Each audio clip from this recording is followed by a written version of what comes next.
I really feel like Ashura is probably the biggest bait and switch isekai we're gonna watch this year, or at least one of them, because what started out as a show that made you believe, oh, there's a bunch of characters who are a part of this world, but there's also a bunch of characters who come from other worlds.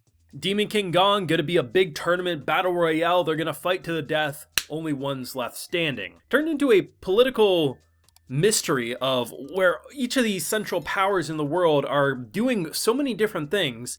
We get episode by episode introducing 2 or 3 groups of characters or sets of characters to understand where they come from, what they're fighting for. Okay, well, we're over halfway through the season, now they're finally all in one location, tournament's gonna start, and now we're kind of in a big war, and we have finally gotten some of these fights that have been teased. Episode 7, we got the fight between our MC from episode 1 and the skeleton, which was everything I wanted. Or this latest episode with episode 8, Kia versus Higure, which we all have been thinking. I mean, her words of power seem broken. Anything she speaks will happen. She wants a door to break, it will break. She wants you to go to sleep, you'll go to sleep. And the idea that we end with Higure's death, not knowing what exactly happened, as now we have the question, it's really a matter of which one of these two are the strongest. An angel that protects any harm from happening to you, or anything she says happening. It's kind of like splitting up Yogiri from my instant death ability into 2 separate characters. Except, neither one of them is the embodiment of the end.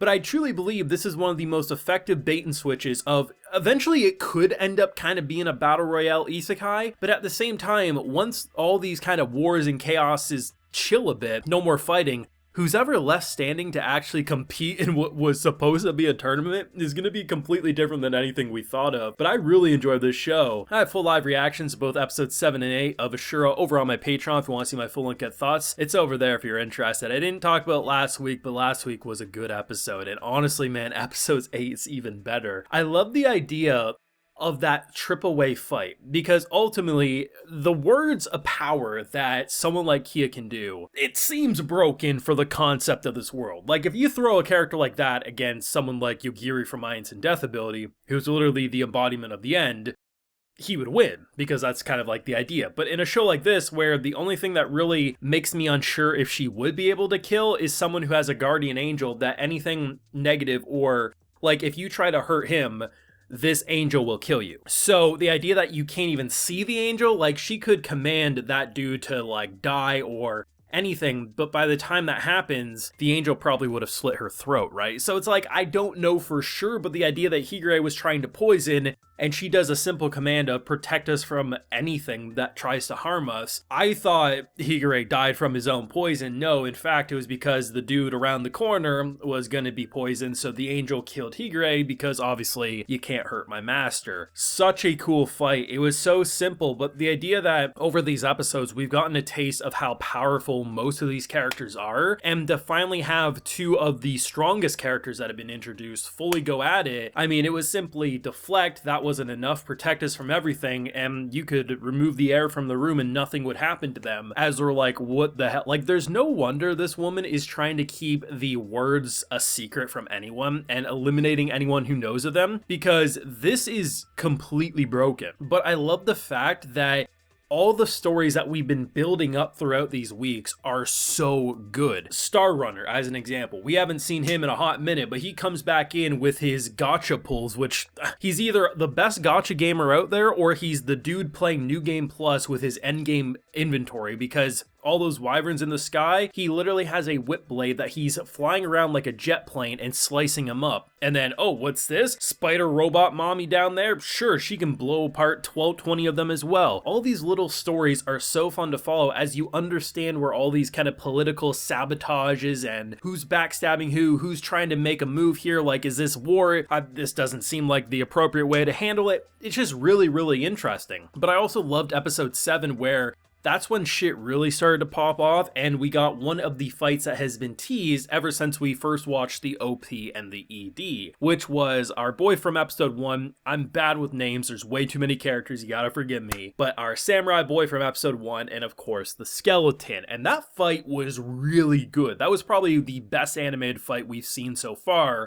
and best piece of action. There was a decent amount of 3D when it came to them bouncing around, but it was so smooth and fast, and honestly, it's just kind of funny, because like, if you look at what happened at the end of episode 8 and compare it to near the end of episode 7, it's a night and day difference with Yogiri, who comes in, annihilates an army, only leaves our girl alive, hops on the horse and says, hey Uber driver, can you take me over here? I can't really control a horse. Sure, we have no choice but to agree, and then by the end of episode 8, how quickly it died. Like, there's certain characters I know are ridiculously powerful, and then there's characters like Yogiri, which I knew as like, could probably defeat a lot, but also there's certain abilities like words of power or an angel that guards you from any harm that would body him without struggle, and we get to see that happening. But the fight between human and skeleton was fast, fluid, and it was badass.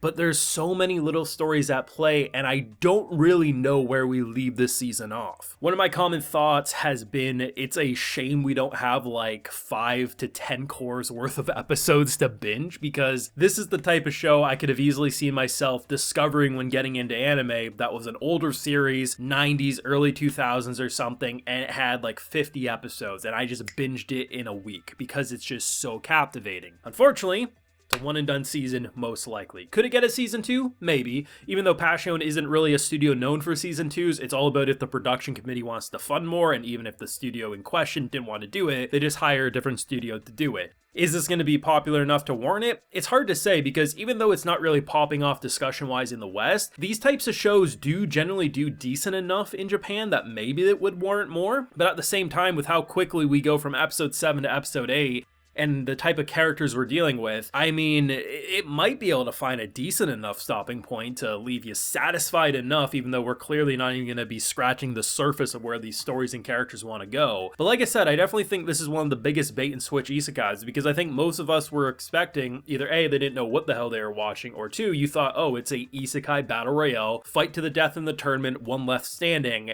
And now we're in big political sabotage wars that is just so much more interesting. I'm not going to say Ishura is my favorite anime of the season or the show I'm going to be remembering the most this year when we get to December or something, but it's a show that has really hooked me in, and there's a lot of downtime. It's not just like, oh, the past 2 episodes are action focused, so that's the only reason. No, like, most of these episodes, there really wasn't a lot of, it was a lot of learning about characters. The past 2 episodes, sure, did have some very fun spice, but I mean, the first half of this latest episode with episode 8 wasn't really that explosive, but it had my eyes glued to the screen. So many good characters. I liked Yogiri a lot, but I can't say I'm sad to see him go when I'm like, Kia's probably the most interesting character by far, but we'll see where it goes. Let me know what you've been thinking of Ashura though, either on last week's episode, this episode with episode 8, or any of the episodes really down below. Leave a like if you enjoyed, subscribe if you're new around here, of course ring that bell so you get notified when I upload more, and like I mentioned, we got that full live reaction over on my Patreon, and hey, while you're over there, I'll also give you a video shout out. Alright, so today we got Ben Liu, Rachel McPhee, Devin Samuel, Taco Tuesday, Benjamin Henderson, and X Nico. So I appreciate the support, everyone. Please take care and have a good one.